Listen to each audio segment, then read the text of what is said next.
Thank you for this comment, Aaron Jane. For me to talk about my experience with Christianity as a black woman, we have to talk about my experience with Christianity as a black little queer boy.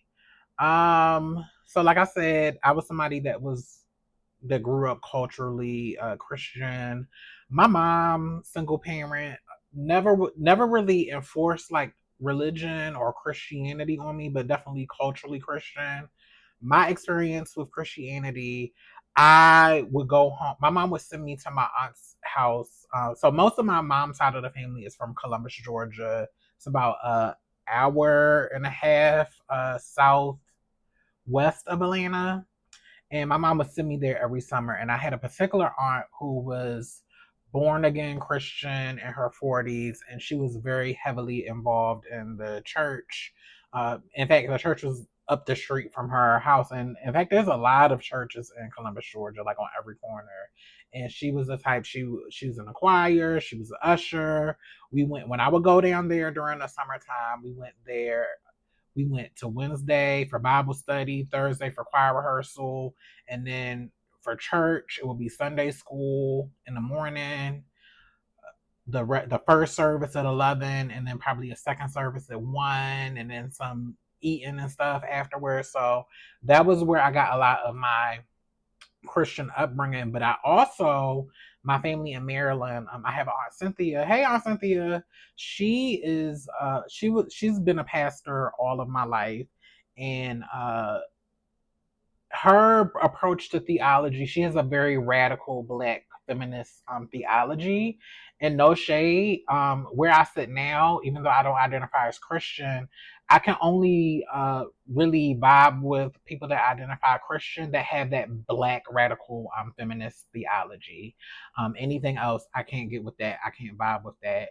But going back to my aunt in Georgia, it's very like traditional. I can't remember I want to say she was a Baptist, but very traditional black Christian vacation Bible schools.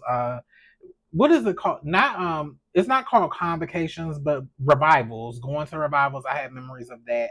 But as a little black queer boy, I can't pinpoint when the messaging came to me, but I was very aware that being gay was wrong. I have a very clear memory of me going into one of her. My aunt had many Bibles, but she had like this very big Bible that was kind of like a binder, and I remember going to Leviticus and reading the man shall not lie down with mankind.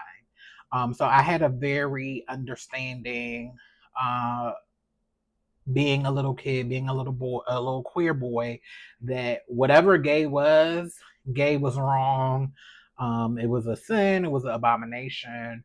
And I think that was but I was also a little boy that had attractions to other boys. I had feelings for other boys. And I don't know, I had this one thing saying that it was wrong, but I also even as a child, I had a strong understanding of like what I was and who I was attracted to.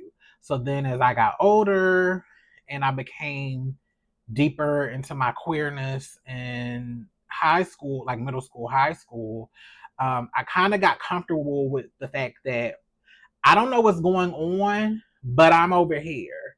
And if and also when I was in high school, I was in the choir at Baltimore City College. So it's very, church adjacent, but we come into contact with a lot of churches.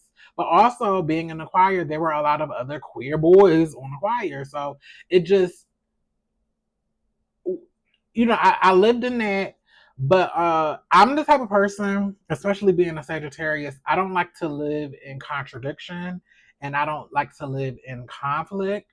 And as somebody that has a strong sense of myself, I was willing to go on that walk to find out like what it is that I'm supposed to believe in. So, and also me transitioning, because I transitioned at 18. Um, Me transitioning brought me closer to my spirituality, because there was a divine voice that I believe that was guiding me to transition. And now, because we can't get into details. This is only going to be but so long of a video. But me coming into my transness, I don't know. It was me walking closer towards my spirituality, but moving away from the church. But I've had people in my transition that I have met that are deeply Christian. Like I had a friendship with somebody who kind of reminded me of my aunt. Who kind of took the place of my aunt, because my aunt in Georgia, once I came out and then once I transitioned, she basically disowned me.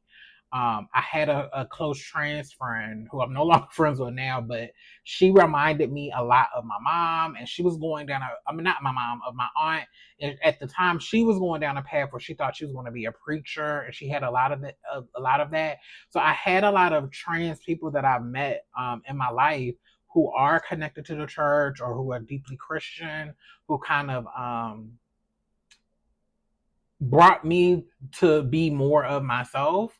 But ultimately, getting back to your question, um, I feel like Christianity is antithetical to the woman that I am and the woman that I'm trying to be. And this is whether we're addressing transness or not. Just me being a woman, I don't feel that it aligns with Christianity, and the things that you have to do within the Church of Christianity. I am a woman that is very free. And it isn't until recently, within the past 2 or 3 years, that I have stopped apologizing for being free, for being different, and just for being myself. And from what I know of Christianity, um, you just can't, as far as the institution of Christianity, how I am, and again, this is not even dealing with the transness, but this is how I am as a woman, how I am just sure of myself, how I'm not waiting for a man to lead me, or I'm not looking for a man to lead me, how I deeply am about the community of my sisters and just being in authentic relationship with people. I don't think who I am as a woman meshes with Christianity.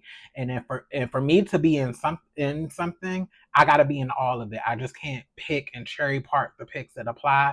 It either feeds me fully or it doesn't feed me at all.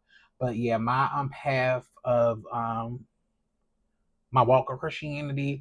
It starts with me as a little boy back in Columbus, Georgia, knowing that who I was not of God or not of Christ as what I was teaching, and me kind of pushing me outside of the margins, but also it opened me up to take the road less traveled, to ask questions, and to really listen to myself and to trust myself and be in tune with myself, and to trust that voice when I'm feel like I'm being directed and guided different places.